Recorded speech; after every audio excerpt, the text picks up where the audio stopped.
We are getting some feedback tonight from Next viewers asking if Colorado might improve its primary process. Specifically, people are talking about the idea of ranked choice voting. We talked about ranked choice voting after the Denver mayor's race last May. It's the idea that you would rank multiple candidates from your top choice to your last choice. Politics guy Marshall Zellinger takes a look. When you vote early in a presidential primary,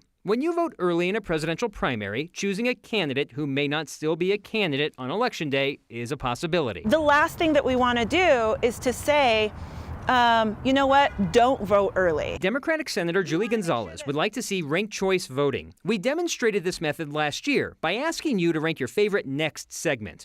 The goal is to get one option to 50% plus one. After tabulating everyone's top choice, the most Colorado thing we've seen today was close, but not at the threshold. So we eliminated last place, you've crossed a line. For all the people who picked you've crossed a line as their first choice, we now count their second choice.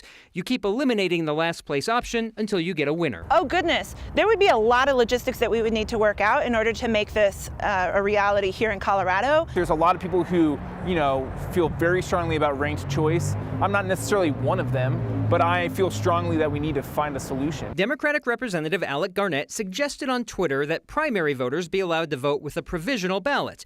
Logistically, that's not possible since there's no way of tracking who you voted for, just that you voted. A provisional would essentially allow you to vote twice instead of replacing your vote. It made me feel uncomfortable as a state representative for people to reach out to me and say, how do I change my vote? And for me to reach out and say, actually, the law says you have no option. It's an idea being considered by Colorado's Democratic Secretary of State, even before 3 more Democratic presidential candidates dropped out this weekend. My office established a committee to look at alternative voting methods, including ranked choice voting. We actually had our first meeting last month. For Next, I'm Marshall Zellinger.